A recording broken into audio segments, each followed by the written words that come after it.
Mesdames et messieurs, bonjour et bienvenue pour cette nouvelle édition de Afrique. Et on commence tout de suite avec notre petit journal sur l'Afrique. L'ambassadeur du Chine au Caire, M. Liao Liqiang, a souligné l'attachement de son pays à consolider la coordination avec l'Égypte au sein des Nations Unies, du groupe des BRICS, de l'Organisation de coopération de Shanghai, l'OSC, et d'autres instances multilatérales. Ainsi qu'à promouvoir la multipolarité fondée sur l'égalité et la mondialisation économique afin de parvenir au développement stable et continu des relations sino-arabes et sino-africaines. M. Liao a indiqué que la visite du président du Conseil d'État chinois en Égypte les 9 et 10 juillet dernier, en réponse à l'invitation du Premier ministre Dr Moustapha Madbouli, a eu des résultats fructueux. Les investissements chinois en Égypte sont affichés à 9 milliards de dollars fin 2024 et plus de 2000 entreprises chinoises opèrent sur le marché égyptien dans divers domaines tels que les nouveaux matériaux de construction, le filage et le tissage, les nouvelles énergies, des appareils électroménagers et l'automobile, ce qui a aidé l'Égypte à transformer ses avantages géographiques en une force motrice pour le développement économique. Et le président du Malawi, M.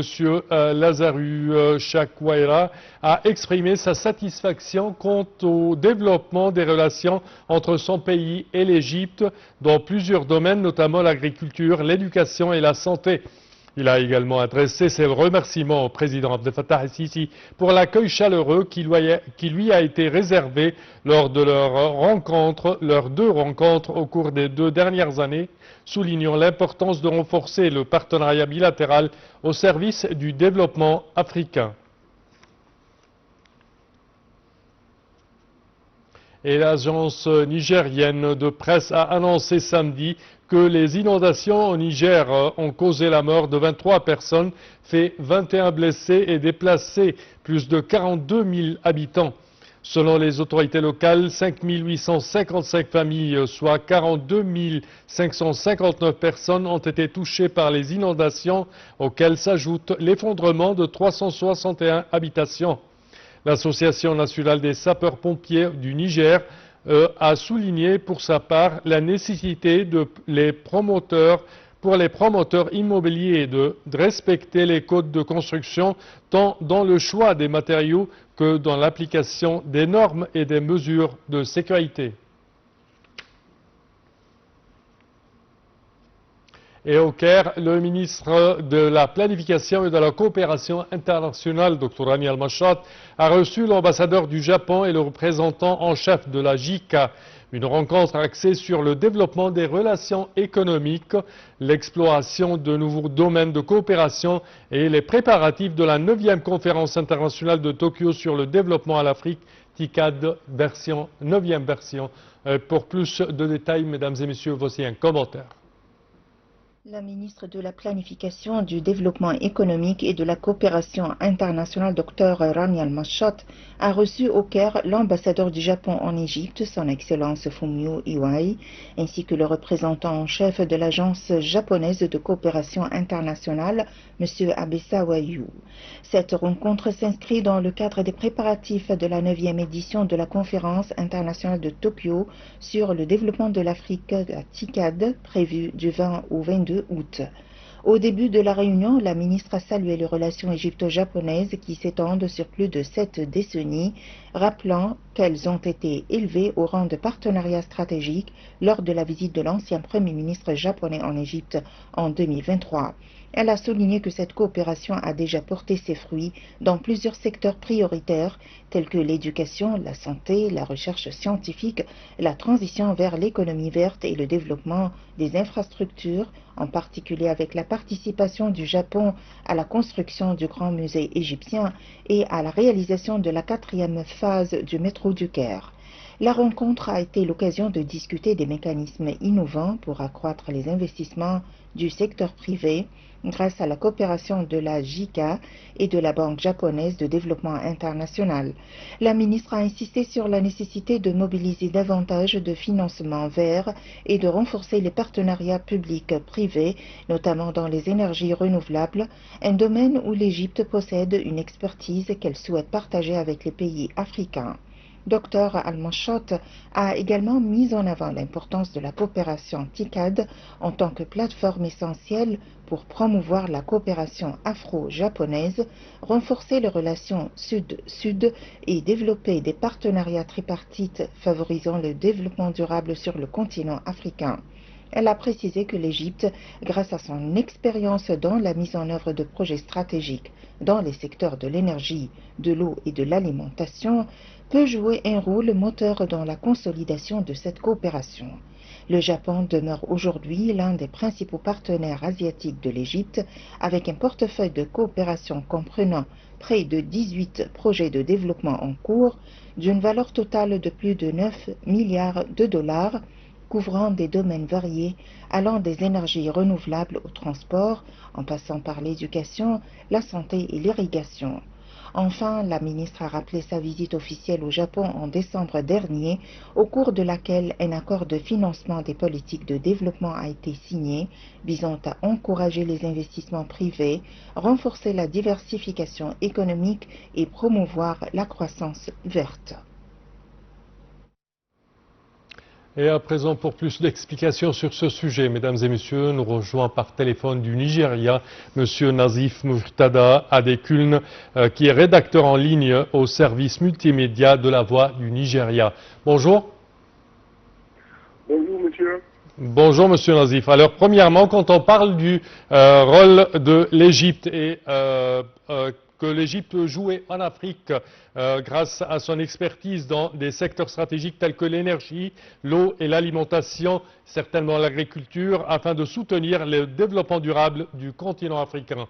Comment voyez-vous ce rôle? Bon, d'abord, il faut comprendre que l'Égypte, c'est un pays qui s'assume, qui s'affirme comme un pôle de savoir-faire en Afrique dans les domaines clés, les domaines cruciaux, tels que l'énergie, l'eau et l'alimentation. Et grâce à son expérience dans la gestion du Nil, ses avancées dans les énergies renouvelables, notamment le solaire et l'éolien, et également ses investissements dans la sécurité alimentaire, ce pays offre un modèle de développement durable adapté aux réalités africaines. Maintenant, pour partager son expertise technique et également en fournissant la formation spécialisée et en lançant des projets conjoints, je dirais que l'Égypte contribue à renforcer la résilience du continent face aux défis climatiques et démographiques.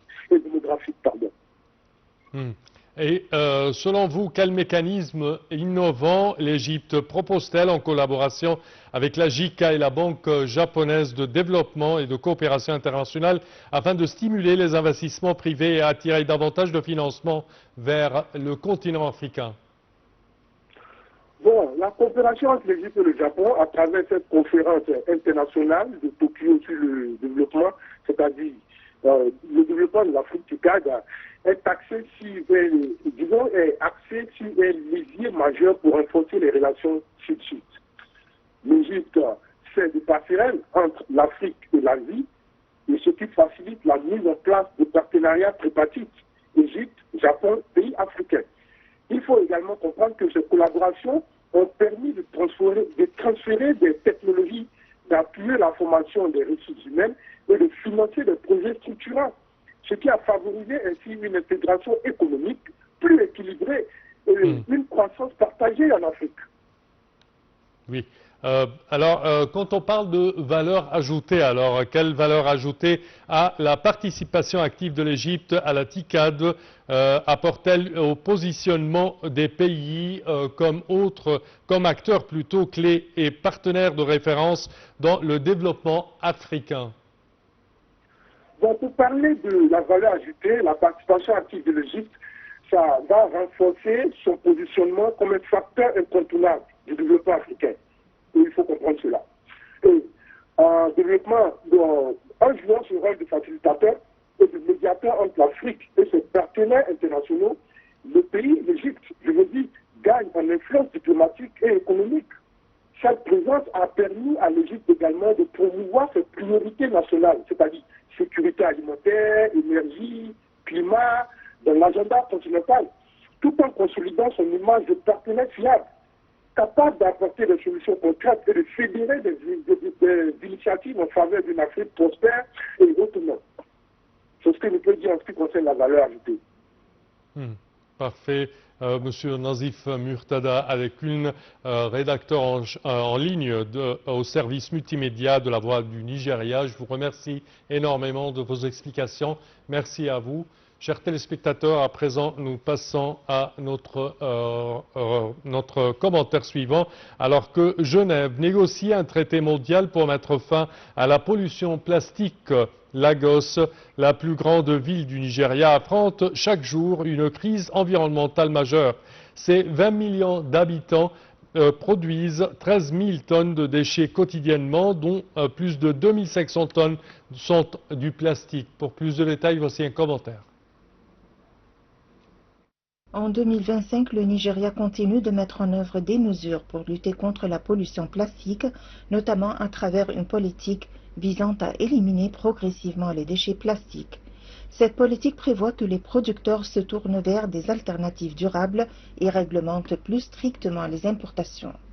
Lagos, la capitale économique du pays, a déjà interdit les plastiques à usage unique et le polystyrène pour réduire la pollution plastique. Le Nigeria travaille sur une nouvelle politique visant à éliminer progressivement les déchets plastiques avec une transition vers des alternatives durables et un contrôle plus strict des importations. Le Nigeria a célébré la Journée mondiale de l'environnement le 17 juin 2025 avec le thème « Mettre fin à la pollution plastique ». Un expert a souligné que le Nigeria rejette plus de 200 000 tonnes de déchets plastiques dans l'océan Atlantique chaque année. Des parties prenantes ont appelé le gouvernement nigérian à interdire les plastiques à usage unique dès 2025. L'interdiction des plastiques à usage unique soulève des préoccupations concernant l'impact socio-économique sur ceux qui dépendent de cette chaîne de valeur. Et le 45e sommet des chefs d'État et de gouvernement de la SADC ou SADC s'est ouvert dans la capitale malgache. Pour la première fois, Madagascar assume la présidence tournante de l'organisation régionale avec à sa tête le président Andry Rajoelina. Dans son discours d'acceptation, il a plaidé pour le renforcement de la résilience économique et la stabilité politique et le développement durable en insistant sur la nécessité de réduire la dépendance extérieure. Pour plus de détails, voici un commentaire. Le 45e sommet des chefs d'État et de gouvernement de la Communauté de développement de l'Afrique australe, SADC, s'est ouvert dimanche à Antananarivo, marquant une étape historique pour Madagascar, qui assume pour la première fois la présidence tournante de l'organisation régionale. Le président malgache Andry Rajoelina succède à son homologue zimbabwéen Emmerson Mnangagwa et a saisi cette occasion pour lancer un appel à la solidarité régionale et à l'unité face aux nombreux défis que traverse l'Afrique australe. Dans son allocution, M. Rajoelina a insisté sur la nécessité de renforcer la résilience économique des pays membres, de consolider la stabilité politique et de promouvoir un développement durable centré sur les besoins des populations. Il a également souligné l'importance pour la région de réduire sa dépendance vis-à-vis des financements extérieurs et de miser davantage sur les ressources endogènes tout en valorisant l'intégration économique régionale. Les travaux de ce sommet réunissent les dirigeants des 16 États membres qui examinent plusieurs dossiers stratégiques: l'industrialisation, la modernisation et la transformation agricole, la sécurité alimentaire, la transition énergétique ainsi que la lutte contre le changement climatique. Le thème retenu cette année, faire avancer l'industrialisation, reflète l'ambition de la SADC de tripler la part du secteur manufacturier dans son PIB d'ici 2030 afin de créer davantage d'emplois et de renforcer la compétitivité internationale de la région. Outre les questions économiques, les débats portent également sur les enjeux de paix et de sécurité dans un contexte marqué par des tensions politiques internes dans certains pays membres et par les menaces persistantes liées au terrorisme et au changement climatique. Les dirigeants entendent définir une feuille de route commune pour faire face à ces défis en privilégiant des solutions régionales durables. L'accueil de ce sommet par Madagascar est perçu comme une reconnaissance du rôle croissant du pays sur la scène africaine. Pour le président Rajoelina, il s'agit non seulement d'une opportunité diplomatique, mais aussi d'un signal fort en faveur de la stabilité et de la crédibilité de son pays, appelé désormais à jouer un rôle de médiateur et de moteur dans l'intégration de l'Afrique australe. Et ceci conclut, chers téléspectateurs, notre édition d'aujourd'hui de Afrique. Je vous remercie de votre attention et je vous donne donc rendez-vous demain à la même heure pour une nouvelle édition. Au revoir.